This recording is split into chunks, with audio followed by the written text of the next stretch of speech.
Guys मैं नुकसार मैं साहब मोहम्मद असलम अल्हम्दुलिल्लाह। आप देखें दोस्तों आपका हमारा अपना रक्ष YouTube channel international cricketers on all eyes on Reasi. तो जी पहले वीडियो शुरू करने से पहले हमें इस तमाम वाक़यात जो इंडिया कश्मीर में स्पेशली हुए हैं टेरर अटैक और जिन जानों का ज़िया हुआ उस पर बड़ा गहरा सदमा है। यह गलत हुआ है, कोई भी इसमें मुलव्वस हो वो मेरे ख्याल में एक नाहक इंसान का कातिल, पूरी इंसानी का कातिल है। उससे मज़हब का लेन देन नहीं है, कोई भी हो वो पूरी इंसान का कातिल है और हम उसको कातिल ही कहेंगे। चलिए जी फिर भी देखते हैं वीडियोस के ऊपर क्या इंटरनेशनल क्रिकेटर्स बोलते हैं, फिर इस पर बात करते हैं।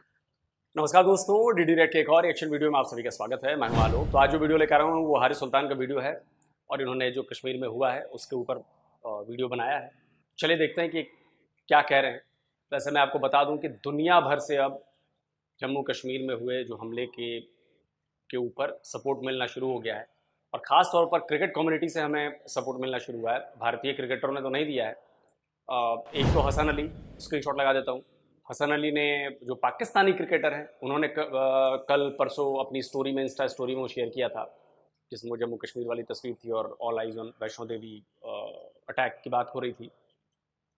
इसके अलावा ऑस्ट्रेलिया के क्रिकेटर हैं ट्रेविस हेड, उन्होंने भी सेम वही शेयर किया है। उन्होंने भी सपोर्ट जताया है, दुख जताया है और इसके खिलाफ बोला है कि ऐसा नहीं होना चाहिए। तो सपोर्ट आप दिखा रहे हैं, आप हमारे साथ खड़े हैं। इसके अलावा जो अपने वो साउथ अफ्रीका वाले कौन से हैं, किशन महाराज, क्या नाम है उनका, केशव महाराज, उन्होंने भी सेम वही शेयर किया है कि भाई we support, we stand with India, Jammu Kashmir के साथ हम हैं, वैष्णो देवी अटैक के खिलाफ भाई ऑल आइज ऑन वो दिया है। इसके अलावा जो यूएसए के क्रिकेटर हैं जो इंडियन मूल के हैं, नेत्र वलकर, उन्होंने भी सेम किया है। तो धीरे धीरे अब सपोर्ट आना शुरू हुआ है और लोगों ने बात करनी शुरू की है। जब इतने बड़े लोग बात करते हैं, अलग अलग देशों के लोग बात करते हैं, तो उनके जो फॉलोअर्स हैं मिलियंस में, हज़ारों में है, लाखों में है, उनके फॉलोअर्स तक ये बात पहुंचती है, फिर वो चीज़ों को शेयर करते हैं, फिर वो दूर दूर तक फैलती है चीज़ें, तो लोगों को जानकारी मिलती है कि एक्चुअली हो क्या रहा है। तो ये है कि जो बाकी लोग हैं वो एक आंख बंद करके करते हैं कि सिर्फ हमारा मतलब है, बस वही करेंगे हम, बाकी से कोई मतलब नहीं है, बस हमारा मतलब फिलिस्तीन से, बस वही करेंगे, बाकी से कोई मतलब नहीं है, गाजा से वही करेंगे और कोई मतलब नहीं, बाकी जो हो रहा है अच्छा हो रहा है। तो ये जो वन साइडेड फॉर्मूला लोगों ने लगाया, अब उसका ये जवाब मिलना शुरू हुआ है कि चीज़ें वन साइडेड नहीं होती। अगर गाजा में मासूम मर रहे हैं तो वहां भी दुख है, और अगर जम्मू कश्मीर में मासूम मर रहे हैं तो वहां भी दुख होना चाहिए, और दुख है। लेकिन इधर वाले को लोग गोल कर जाते हैं, सिर्फ वहीं वाले को लोग सपोर्ट करते हैं। प्रॉब्लम ये है। तो ये दोगला रवैया अब चलेगा नहीं। अब दुनिया भी समझ चुकी है, इंटरनेट का ज़माना है, मामला चालू हो चुका है। तो चलिए अब इस पर हारिस सुल्तान क्या कह रहे हैं ज़रा देखते हैं।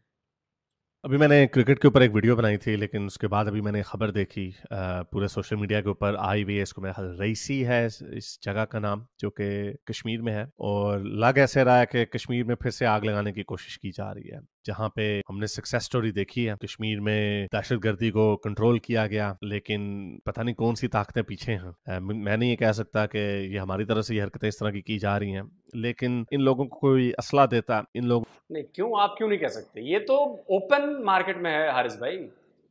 ठीक है आप पाकिस्तानी हैं, लेकिन सच तो बोलेंगे ना।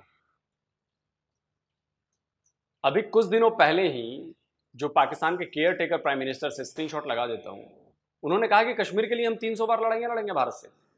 उस लड़ाइयां लड़ने का इस बयान का क्या मतलब है? वो सैयद सलाउद्दीन, वो मसूद अजहर, वो हाफिज सईद, ये लोग आके जब माइक पर जो बोलते हैं, वो लाइनें में बता नहीं सकता, दिखा नहीं सकता कि भारत की बर्बादी तक जंग रहेगी, जंग रहेगी।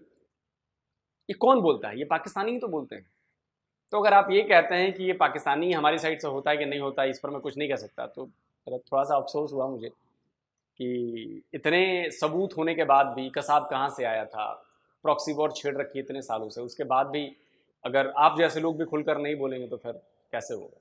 खैर नहीं, ठीक है, आपके अपने विचार हैं, इट्स ओके, मतलब कोई ऑफेंसिव बात नहीं कर रहा, लेकिन मैं सिर्फ अपना काउंटर दे रहा हूं कि मतलब हमारा पक्ष ये है और जिसको दुनिया मानती भी, बस ये कह रहा था। इन लोगों के कुछ एजेंडाज होते हैं और ये अपने मकासद के लिए, अपने जो ऑब्जेक्टिव्स होते हैं उनके हसूल के लिए इनको लोगों की जानों से कोई परवाह नहीं पड़ती, इसीलिए ये इस तरह की हरकतें करते हैं, दहशतगर्दी करते हैं, आम लोगों को मारते हैं ताकि जो स्टेट होती है वो प्रोवोक हो, और फिर वो प्रोवोक होती है तो जहां पे जब मिलिट्री ज्यादा आती है तो ऑब्वियसली वहां पे जो वायलेंस है वो बढ़ जाता है। और ये कोशिश की जा रही है, होप कि ये सिचुएशन ज्यादा आगे ना जाए। यूपी से अभी आइडेंटिटी, अभी मैं हिंदुस्तान टाइम्स को पढ़ रहा था भाई, अभी आइडेंटिटी कंफर्म नहीं हुई, बच्चों की तस्वीरें भी आ रही हैं, 10 लोग मारे गए। यूपी से कुछ यात्री कश्मीर से गुजर रहे थे, किसी केव से जाके whatever, वो अपनी यात्रा के लिए आए थे, जिस तरह मुसलमान जाते हैं अरब में, शियास जाते हैं ईरान इराक में अपनी यात्राएं करने, तो उसी तरह कुछ हिंदू लोग भी वहां पे बेचारे गए और वो बस पे थे तो कुछ दहशतगर्दों ने उनके ऊपर गोलियां मारी, और जिसकी वजह से जो बेचारा ड्राइवर था वो अपना कंट्रोल खो बैठा और खाई में गिर गई बस, और 10 लोग मारे गए, जिनमें मैं 5 या 6 बच्चे हैं। वीडियोस तो नहीं है, तस्वीरें देखी है मैंने, बड़ी ऑब्वियसली ड्राउनी है, लेकिन ये क्या हो रहा है अब, आपकी इतनी इन्वेस्टमेंट लगाई जा रही है इंडियन कश्मीर में, तो सुनने में यही आता है कि जो इंडिया के कश्मीरी लोग हैं अब उनके अंदर भी ये जो सो कॉल्ड आज़ादी की जो आग लगाई हुई थी वो अब उस तरह नजर नहीं आती जैसे हमें प्रोपेगेट किया जाता था पहले कि जी कश्मीरी लड़ रहे हैं आज़ादियों के लिए। बड़ा सिंपल सा सोल्यूशन है। टेक्सास में आपको पता 1% लोग हैं जो कहते हैं टेक्सास की इंडिपेंडेंट स्टेट होनी चाहिए, लेकिन इससे ज्यादा उसकी कोई वैल्यू नहीं है। क्यों? वो क्यों यूनियन में या फेडरेशन में, यूनाइटेड स्टेट्स ऑफ अमेरिका में रहना चाहते हैं? बिकॉज वहां पे कोई दोहरा म्यार नहीं है, दोहरा सलूक नहीं है। वहां पे इस तरह की जो फॉल्ट लाइंस बनाई जाती हैं वैसी एग्जिस्ट नहीं अब करती। यही वजह है जब आप अपने लोगों से अच्छा सलूक करते हैं तो जो भी वजूहात होती हैं, अब जैसे कश्मीर में ये तब से एक मामला छोड़ा हुआ है कि जी वो मुसलमान है वो हमारे साथ आएंगे, लेकिन वो भी अब देख रहे हैं, वो कहते हैं यार उधर तो आग लगी हुई है, खाने को आटे हैं, पैसे नहीं है, हमने मजहब खाना तो नहीं है, होंगे हमारे मुस्लिम भाई, आधा हमारा आजाद कश्मीर उधर रह गया, लेकिन हमने उधर नहीं जाना, उधर आने की इनकी कोई ख्वाहिश नहीं है। तो जाहिर बात है जो इधर वाले लोग हैं वो फिर कहते हैं यार हमने इतनी मेहनत से इतने लोगों को मरवाया, इतना असला खर्च किया, हमारी फॉरेन पॉलिसी रही पिछले 75 साल से, वो तो नाकाम हो रही है। अब जब उनके लोगों के अंदर ही भड़क नहीं है तो क्या करें, उकसाएं इनको उकसाते हैं, कोई करते हैं दहशतगर्दी वगैरह, बंदे बुंदे मरेंगे इधर उधर से, फिर वो उसकी रिटेलिएशन में जो इंडियन फौज है वो भी फिर मारेगी कुछ लोगों को, फिर उसकी वजह से वो मारेगी आम लोगों को नहीं, वो मारेगी तो दहशतगर्दियों को, लेकिन वो दहशतगर्द फिर वो घुसे होते हैं तो बीच में आम लोग भी मरते हैं, तो इस तरह एक रिजेंटमेंट और गुस्सा पैदा होता है आवाम के अंदर। ये पॉलिसी होती है। ऊपर से बड़े आराम से ऑर्डर दिया जाता कि भाई थोड़ी सी छेड़खानी करो, देखते हैं क्या होता है। नीचे सैकड़ों लोग मारे जाते हैं सिर्फ अपनी बड़ी पॉलिटिकल गेम की खातिर। तो क्वेश्चन ये पैदा होता है, मैं अब ये एज अ पाकिस्तानी बात कर रहा हूँ क्योंकि ऑब्वियसली मैं तो अपने लोगों के हवाले से बात करूंगा कि क्या मिल गया आपको पिछले 75 साल से करके। अयूब ने जब पेंशन, बड़ा वैलिड पॉइंट हारिस भाई ने उठाया है, और अगर पाकिस्तानी हारिस भाई को सुनते हैं तो ये पॉइंट के बारे में सोचे जो ये पॉइंट उन्होंने उठाया कि क्या मिल गया आपको 76 ईयर्स में, क्या मिला आपको, और वहां के कश्मीरियों को क्या दिया आपने। बहुत वैलिड पॉइंट उठाया ये छोटा मोटा पॉइंट नहीं है, बहुत वैलिड पॉइंट है। क्या मिला और वहां के कश्मीरियों को आपने क्या दिया। आपने वहां के कश्मीरियों को दुख दर्द दिए, मौत दी है, उनको रुलाया है, उनकी जनरेशन्स आपने खत्म की हैं, जिनमें कश्मीरी पंडित भी शामिल, वो भी उसी कश्मीर के हैं। और असल कश्मीर तो कश्मीरी पंडितों का है क्योंकि ऋषि कश्यप के नाम पर कश्मीर का नाम पड़ा था। उनको वहां से बेदखल किया गया, आप लोगों ने किया। उनका जेनोसाइड किया, आप लोगों ने किया। नरसंहार जिसे कहते हैं। आप लोग सुख चैन से नहीं रह सकते पाकिस्तान में, याद रखिएगा। आप लोगों को खुशी कभी नसीब नहीं होगी, आप लोगों को सुख कभी नसीब नहीं होगा, क्योंकि मजलूमों के खून से आपके हाथ रंगे। और जो पाकिस्तानी ये समझता है कि नहीं नहीं मेरा उससे क्या काम है, आप लोगों ने आवाज नहीं उठाई इसलिए आप भी उसमें शामिल मुलव्वस। की जंग हारी थी तो उसने कहा था मैं अगली दफा कुछ हजार कश्मीरियों के लिए अपने करोड़ों पाकिस्तानियों को कुर्बान नहीं करूंगा। लेकिन वो पॉलिसी किधर गई फिर? क्यों फिर आपने एक एग्रेसिव मिलिटेंट सेंटिमेंट को हवा दी, असला दिया? वो इसलिए दिया क्योंकि जब ये अफगानिस्तान में जीते तो ये इन्होंने कहा है अफगानिस्तान में हमने इतनी बड़ी सोवियत यूनियन को हरा दिया मुजाहिदीनों ने, तो हम इधर भी ये डालेंगे। तो इन्होंने डाला। 90s बड़ी खतरनाक थी, बड़ा प्रोपेगेंडा किया गया, दिखाया गया ये देखिए कितने लोगों को मारा जा रहा है, सरों में गोलियां, ड्रिल मशीनें वगैरह वगैरह। ये इस तरह की वीडियोस हम 90s में देखते थे और हुआ भी होगा वायलेंस। सारी बात है जब आप कहीं पे भी फौज जाती है तो वहां पे ह्यूमन राइट्स जो होते हैं वो नीचे चले जाते हैं, क्योंकि जाहिर बात है फिर उस वक्त आपका जो फर्स्ट एंड फॉरमोस्ट प्रायोरिटी है वो यूनियन की इंटेग्रिटी को या फेडरेशन की इंटेग्रिटी को रखना होता है, जैसे पाकिस्तान करता है। बलूचिस्तान में क्या हो रहा है, ये सिर्फ चुना होता है कि हम मुसलमान भाई हैं, हमारा कलमा एक है वगैरह वगैरह। तो ये जब मुल्क को अपनी टेरिटोरियल इंटेग्रिटी को बचाने की बात आती है तब कोई मुसलमान सब भाड़ में गए होते हैं। बंगालियों के साथ क्या किया था, वो मुसलमान नहीं थे, काले थे थोड़े। अच्छा चलो, अब ये जो अभी एक वीडियो सर्कुलेट कर रही थी, सुनिए जरा पाकिस्तान का कश्मीरी क्या कह रहा है। यार फिर उस मेजर ने कंपनी के साथ मेरी बेटी को उठाया। 1 महीने बाद मेरी बेटी की शादी थी, मैं कैंप में रखा हुआ था, बेटी को उठाकर कैंप में ले आए। मैं बाप हूँ, बाप। हम जो मजलूम है, शायद तुम्हें आवाज सुनाई नहीं दे रही है, मैं बाप था, मेरे सामने 30 फौजी ने उसके साथ गलत किया। ये कश्मीरी बता रहा, मुझे कोई इनकी ये जो भाई साहब जो हैं ये जो बात कर रहे हैं, मुझे बड़ा दुख है।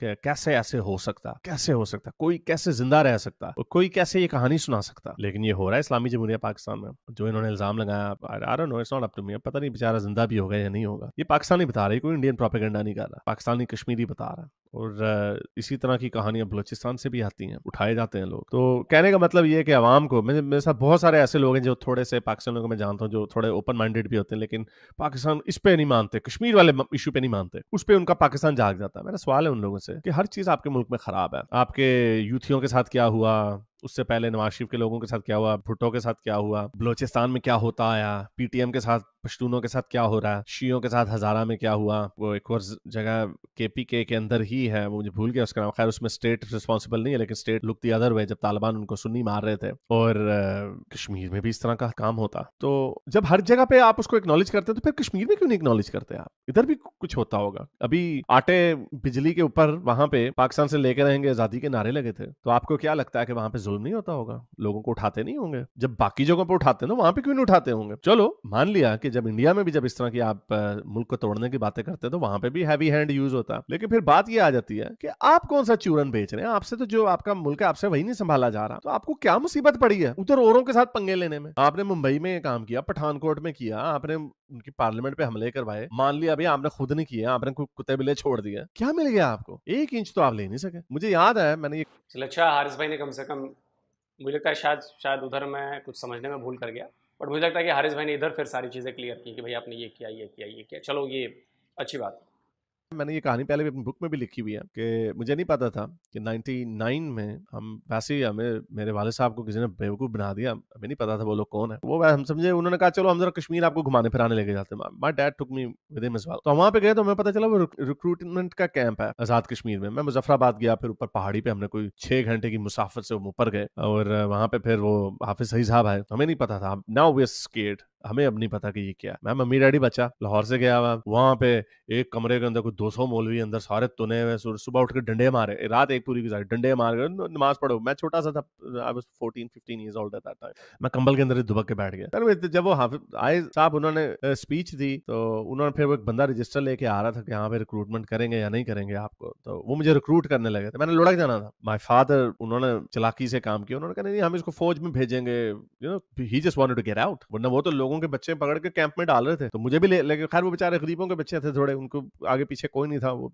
उनको उठा के चलो जी कश्मीर में जाओ जहाद करना है। ये 2001 से पहले की बात है ऑब्वियसली, तो उस वक्त अभी दुनिया इतनी इंटरेस्टेड नहीं थी कि कश्मीर में क्या हो रहा है। माय फादर एनीवे, उन्होंने टाल मटोल करके ना, उन्होंने कहा नहीं इसको हम फौज में भेजेंगे। तो उसने कहा कि फौज, इन्होंने आज तक 1 इंच जमीन नहीं ली, बल्कि खोई ही है जमीन। तो मेरा अब उन लोगों से सवाल है कि आपने इतने अरसे से लोगों का खून बहाया, आपने कौन सी जमीनें फतह कर ली? कुछ भी नहीं फतह किया आप, और बल्कि जो आपके हाथ में वो भी जल रहा। गलत पॉलिसियां, पता नहीं कब। और सबसे बड़ी बात हारिस भाई, ये पाकिस्तान का जो अलीट है वो ये जानता है कि वो कुछ नहीं कर सकता।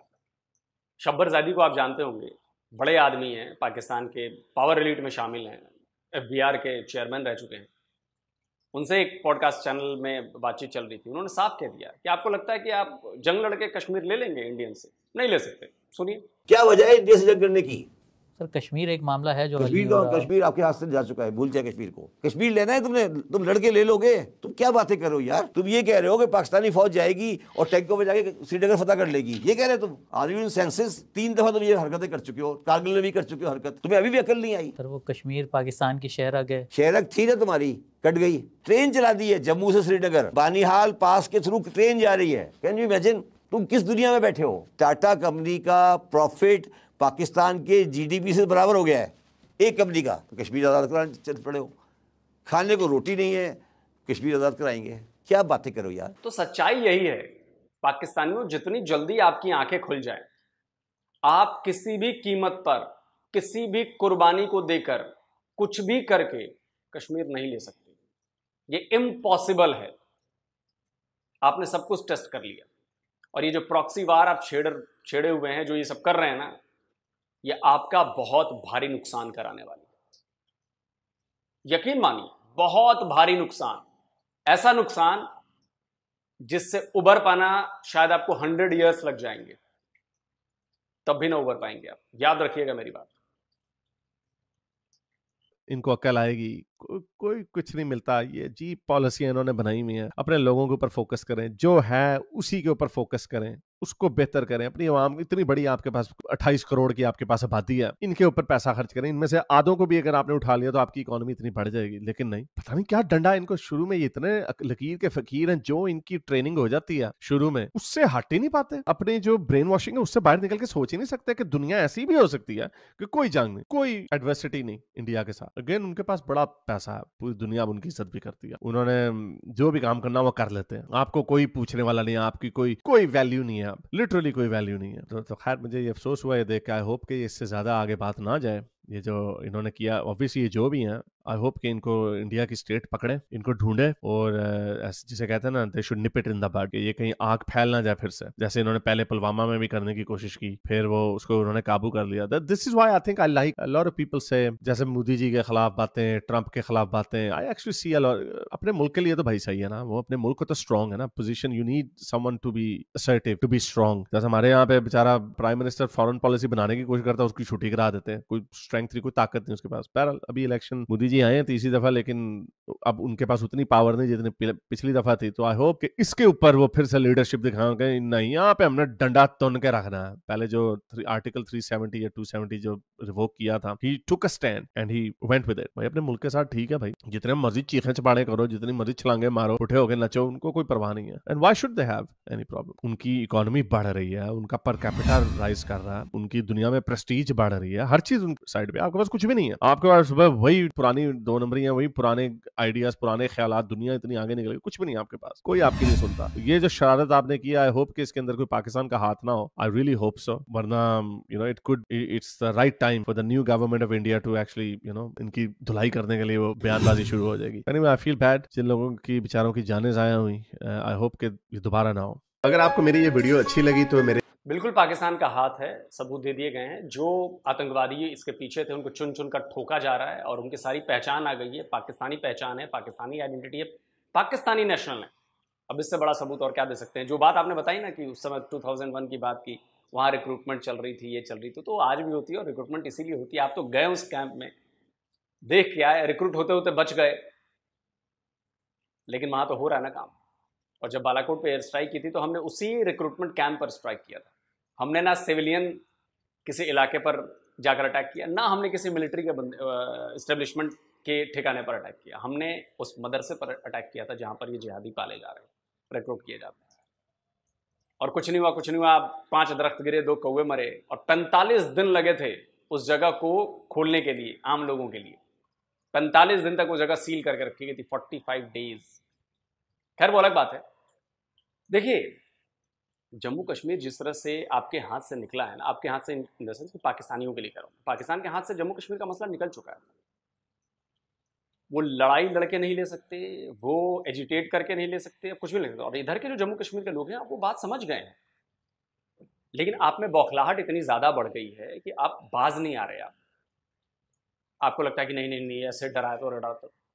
इसका जवाब बहुत बुरा होने वाला है। उन आतंकवादियों की तस्वीरें, वीडियो पूरे सोशल मीडिया पर वायरल हुई। आपने देखा उनका क्या हालत किया, कैसे हमने 72 लोगों के पास पहुंचाया उसे। इससे भी बुरी हालत होगी जो उनके साथ रहे हैं, जो साथ दिया है, उनकी भी हालत बुरी है। और आपकी बौखलाहट की वजह इसलिए है क्योंकि जम्मू कश्मीर के लोग, जो युवा हैं, वो पत्थरबाजी बंद कर दी, वो नौकरियां कर रहे हैं, वो पढ़ाई कर रहे हैं, वो स्पोर्ट्स में आगे निकल रहे हैं, वो डॉक्टर्स बन रहे हैं, इंजीनियर्स बन रहे हैं, आईएएस आईपीएस बन रहे हैं, आईएएस ऑफिसर्स बन रहे हैं, आईपीएस ऑफिसर्स बन रहे हैं, फॉरेन सर्विसेज में जा रहे हैं, लड़कियां कमाल कर रही हैं वहां की। डॉक्टर्स निकल रहे हैं सैकड़ों की संख्या में, मेडिकल की फैसिलिटीज वहां पर सुधर रही है, यूनिवर्सिटीज की फैसिलिटीज, ये वो सब कुछ। आप लोग परेशान हो क्योंकि ये सब सारी चीजें जो उस पार कश्मीर है, जिसे हम पाकिस्तानियों के पार जम्मू कश्मीर कहते हैं, वहां के लोग देख रहे हैं। वो करेंगे अरे ये तो प्रोग्रेस, गजब उनको सुविधाएं मिल रही हैं, और हम कहाँ यहाँ पे आटे दाल के लिए हम मारे पड़ रहे हैं। इसलिए आप बौखलाए हुए हैं कि वो चीज़ अगर इधर आ गई कि यहाँ विद्रोह होना शुरू हो गया है, और फिर एक दिन आएगा जब ये विद्रोह करके कहेंगे हम तो अपने जम्मू कश्मीर में मिल जाएंगे, फिर आप क्या करेंगे? आपकी औकात नहीं है उनको रोकने की। आप लोगों की बौखलाहट इसलिए है क्योंकि जम्मू कश्मीर में इन्वेस्टमेंट आ रही है, अरबों डॉलर्स आ रहे हैं, वहाँ के लोगों की लाइफस्टाइल बढ़ रही है, वहाँ के युवाओं को रोजगार मिल रहा है, वो अच्छा पैसा कमा रहे हैं, वो अपने बच्चों को अच्छे तरीके से पढ़ा रहे हैं, लिखा रहे हैं, कॉलेज यूनिवर्सिटी जो मन करे वो बना रहे हैं। हमारा जम्मू कश्मीर आगे बढ़ रहा है। आप $1-1 बिलियन के लिए लेटे पड़े आईएमएफ के आगे, हम 14-14 बिलियन डॉलर हर साल हम दे रहे हैं वहां पे बजट। इसलिए आपकी बौखलाहट है, इसलिए आप ये कायरतापूर्ण वाली जो है ना ये हरकतें आप लोग कर रहे हैं, ये भी सब बंद होंगी और इसका एक तगड़ा जवाब आपको दिया जाएगा। इंतजार कीजिए। कमेंट करके आप बताएं आप क्या कहते हैं। जल्दी मिलता हूं एक और नई वीडियो के साथ। नमस्कार, जय हिंद।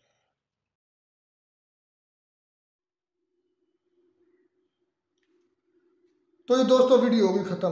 तमाम मुद्दों पर बात करने से पहले मैं उस अंकल पर बात करना चाहता हूँ, उस भाई पर बात करना चाहता हूँ जिसकी छोटी सी वीडियो हैरिस ने लगाई है। यकीन कर रहे हैं हिल गया अंदर से मैं। बाकी ये लोग सर भी ये सोच के हैरान है और हैरिस भी इस पर हैरान है कि एक बंदा जिसके साथ ये हुआ, उसकी बेटी के साथ हुआ, उसकी इज्जत के साथ हुआ। पहली बात तो ये कि वो अभी तक जिंदा कैसे है। दूसरी बात है कि उस पहली हिम्मत उसकी यही है कि वो अभी तक जिंदा है। दूसरी उसकी हिम्मत यह है कि वो पब्लिकली ये चीज़ अनाउंस कर रहा है। उसकी जुर्रत को सलाम है कि उसके सामने उसकी बेटी को 30 ले रहा था, 30 फौजी एहलकारों ने ज्यादती की। उसका मतलब है कि जो बांग्लादेश में इन्होंने किया है वो बिल्कुल ठीक है, सच है, वो सच है। वो यार ये दरिंदे हैं, वो यार ये दरिंदे हैं, ये कंजर घर से दूर होते हैं, बीवियों से दूर होते हैं तो आपस में भी पता नहीं क्या क्या करते हैं और फिर जो भी उनको मिल जाती इस तरह की महिला उस पर ऐसे टूटते हैं जैसे वैशी होते हैं, दरिंदे होते हैं, जैसे भेड़िया किसी हिरन पर या कोई भूखा शेर किसी हिरन के बच्चे पर झपटता है। और यार इनको तो इंसान कहने के काबिल भी नहीं है। मैं तो ये सुनकर हैरान, मैं और वीडियो पर मेरा दिल नहीं कर रहा बात करने के लिए। यार ये तो वाकई 30 फौजी एहलकार एक लड़की के साथ अगर रेप करते हैं तो सोचो उसके पल्ले क्या रहा होगा और वो बेचारी किस कर्ब से गुजरी होगी। आई थिंक वो जिंदा भी है कहीं, इसके बारे में ये जो अंकल बोल रहे थे पता ये भी अब जिंदा है, कहीं उठा लिए गए हैं, मार दिए गए, ये खुदकुशी कर ली है। ये इनकी हिम्मत को याद सल्यूट है कि ये इतनी चीज़ें बर्दाश्त कैसे कर रहा है। यार वाकई पूरी वीडियो एक साइड पे और ये जो क्लिप था रोना आ रहा है, यकीन कर रहे रोना आ रहा है खुदा की कसम कि अब क्या बोले यहाँ पर हम आम सोल्जर की बात करते थे कि चले आम सोल्जर का कोई इसका मतलब है कि जो वो बांग्लादेश कह रहे मेरी आंखों के सामने फिर मजे की बात बांग्लादेश में किया ताज्जुब की बात है कि दे रहे थे, सच कहते हैं वो कह मेरी आंखों के सामने हुआ है। वो तो कितना कर्ब है, बाकी मौत हराम ना होती तो ये पहले खुदकुशी ये करते हैं। इसको बोलते हैं कि भाई ये जो हमारे मुआफ़ज़ हैं, हमारे हमें सिक्योर करते हैं, सिक्योर हमें ऐसे करते हैं। हवस के पुजारी हैं यार। वो कह रहे हैं कि पता नहीं 10 दिन 20 दिन बाद उसकी शादी थी, महीने बाद उसको कह रहा था कि शादी थी तो उसको उठा कर ले गए। मैं एक और फौजी की मेरे इसी बात से दास्तान आ गई, उसको सिर्फ 1 मिनट में कंक्लूड करूँगा। उसने कोई चीज़ें आश्कार की थी और ऑन ड्यूटी था, जब ब्रिगेडियर था या कौन था, उसने पूरा का पूरा जो सेटअप मतलब अपनी हमारी आर्मी का उसको नंगा किया था तो उसको उठा लिया गया। वो कहते हैं उसको उठा कर कितना ज़दोकोब किया गया, उसकी फिर रिहाई हुई कैसे कैसे कर 10 साल बाद उसने को फिर वो उसने को बात की को फिर कहते हैं उसकी सारी ज़िंदगी उसकी यूं ही गुजर गई और उसको खिरी आंड पर उसको मार दिया गया, जेल के अंदर ही उधर कैद बांधव के अंदर ही मार दिया गया उसको ज़दोकोब करके कि तुमने ये क्यों बात की, तुमने ये गद्दारी की है। इनके लिहाज से वो गद्दारी है, सच बोलना गद्दारी है इनके लिहाज से, ठीक है ना। की खिलाफ वर्जी तो या किसी और वीडियो पर जाने का दिल ही नहीं कर रहा है। दिल भर चुका है, रोने को दिल कर रहा है कि एक बच्ची 30 फौजी एहलकार और उसके बाप की आंखों के सामने, और वो बाप अभी तक जिंदा है, जिंदा होने के बाद वो पब्लिकली ये स्टेटमेंट दे रहा है। वही तो कह रहा है यार। इस इशू पर अब देखें कि इंडिया को क्या बात करनी है, जब खुद के हमारे घर में ही ऐसी सिचुएशन है तो इंडिया को बात फिर क्या करनी, बात तो फिर नहीं। तो फिर उन्होंने बांग्लादेश को जो अलहदा करवाया तो इसी जुल्म सितम को देख के ही इंडिया जो है उसने बांग्लादेश वालों की हेल्प की और इनको मारा है। आपके जो कहते हैं कि हमारे जो पाक है, इंडिया बांग्लादेश में लाखों बच्चों की जो जनरल याहिया खान थे ना और जनरल नियाजी खान साहब, उनका ये स्टेटमेंट्स और रिकॉर्ड है कि हम इनकी नस्लें बदल देंगे। नस्लें के मतलब हमारी नस्लें इनसे पैदा होंगी, और उन्होंने इस लिहाज से लाखों बच्चियों को रेप किया था, चाहे वो ब्याही थी या चाहे वो अनमैरिड थी या मैरिड थी। कितनी बच्चियों ने खुदकुशियाँ की। सबसे घटिया काम ये है हमारे, इसको बहुत गलत समझा जाता है, बहुत ही ज़्यादा, और मेरे ख्याल से हर जगह पर इसको गलत समझा जाता होगा। और फिर एक वालिद के सामने यार जब मैं सोच रहा हूँ तो यकीन करे मैं किस कर्ब से गुजर रहे हैं हम यार, कैसे कर सकते हैं वो भी इंसान है, उनमें भी दिल है, कैसे यार एक ऐसे हो सकता है। अच्छा, रियासी पर बात आई, टेरर कैंप की बात आई, टेरर कैंप और दूसरा बालाकोट स्ट्राइक। टेरर कैंप की रिक्रूटमेंट पर बात करें तो जब मैं कई मरतबा ये कह चुका हूँ कि हम भी असलम भाई भी इस चीज़ को कन्फेस करेंगे कि जब हम क्योंकि मैं असलम भाई एक ही स्कूल से पढ़े हुए, ये मुझसे सीनियर थे 7-8 साल, तो मैं इतना तो होने गया, इससे भी शायद ज़्यादा। तो मैं जो था उसके बाद तो फिर बच्चे निकले आपके, तो दूध के दांत। असलम भाई किस साल की आपकी मैट्रिक है? मैट्रिक 2003 की। तो मेरी 2011 की है, 7 साल 8 साल, वही सही बोला। चले ये कौन सा इशू? अच्छा चलें, खैर 11 भी नहीं, खैर 12 की है। अच्छा, बात कर रहे थे उस स्कूल में मैं बड़ी अच्छी तरह याद है कि रिक्रूटमेंट होती थी हमारी सुबह असेंबली में। एक दिन लाजमी आता था ऐसा हफ्ते में, महीने में, जब ये बाकायदा हमारा एक टीचर था, मैं नाम नहीं लेना चाहता, मैं नाम नहीं लूँगा, वो उनके लिंक्स, डायरेक्ट उनके लिंक्स हमारी उस जमात के साथ थे, जो जमात ये वो कहते थे जिहाद अल्लाह के लिए जिहाद करना। वो स्पेशली इस स्कूल में लॉन्च किया गया था इसलिए कि लोगों को जिहाद के लिए तैयार करना है, ठीक है। और वो इस्लामियात ही पढ़ाते थे, मैं नाम नहीं लूँगा उनका। और वो हर हमारे लेक्चर में, हर पीरियड में जब इस्लामिया का पीरियड होता तो वो इस मौजू पर ज़रूर बात करते थे कि यार अल्लाह के लिए जिहाद करो, आप कश्मीरी लोगों पर जुल्म। तो उस वक्त हमारा ज़हन भी कच्चा था, तो हम भी बड़ी मुश्किल से बचे हैं। एक मरतबा मेरा भी जुनून पड़ा कि यार ऐसी कि तैसी इंडिया के हम इनको निस्त व नबूद कर देंगे, हमारी मुसलमान बेटियों पर जुल्म कर रहे हैं। उस वक्त होता भी था ये बात भी पॉइंट टू बी नोटेड। उस वक्त ये हालात थे कश्मीर के, उधर अफरा तफरी थी, ये बात भी मानने वाली है। 370 हटने के वजह बाद जो भी ना, शादी वजह है ना, मैं वजह उससे नहीं पहले डिस्कस तो करना हालात चाहता, बुरे थे लेकिन वहाँ के। उधर ये हालात उस वक्त थे, उधर लड़कियों का रेप उधर होते थे, उधर स्टोन पेल्टिंग होती थी, उधर दंगे होते थे, उधर अपना लॉकडाउन और कर्फ्यू लगते थे, ये उसको हालात। अच्छा, आलोक सर ने एक और भी बात की है कि बालाकोट जो स्ट्राइक है, तो बालाकोट जो स्ट्राइक है आप अक्सर उनका जिक्र कर देते हैं जो फेक है। नहीं, वो कह रहे हैं उस रिक्रूटमेंट जो इदारा है ना, उसी पर ये स्ट्राइक की गई थी। अच्छा, ये तो बात ये करने का मकसद है कि आलोक सर ने ये दावा किया कि उस रिक्रूटमेंट बिल्डिंग पर ही हमारी स्ट्राइक हुई थी, बालाकोट स्ट्राइक, बालाकोट जो स्ट्राइक हुई थी। तो कितने मारे थे? तो बात करने का पर्पज़ ये है कि जब जो फाइटर जेट होते ना, मुझे इतना इल्म तो नहीं है, लेकिन अक्सर ऐसा होता है कि उनके भी पीछे से कंट्रोल हो रहे होते हैं, मतलब उनको बकायदा इंफॉर्मेशन मिल रही होती है। और बाद में ऐसा होता है कि उनके कैमरे भी मुझे लगता लगे होते हैं, कैमरे भी होते हैं असलम भाई, जो पीछे कंट्रोलर होते हैं ना, वो कैमरे के जरिए भी रिकॉर्डिंग भी बात हो रही होती है, अगर मैं गलत नहीं हूँ तो।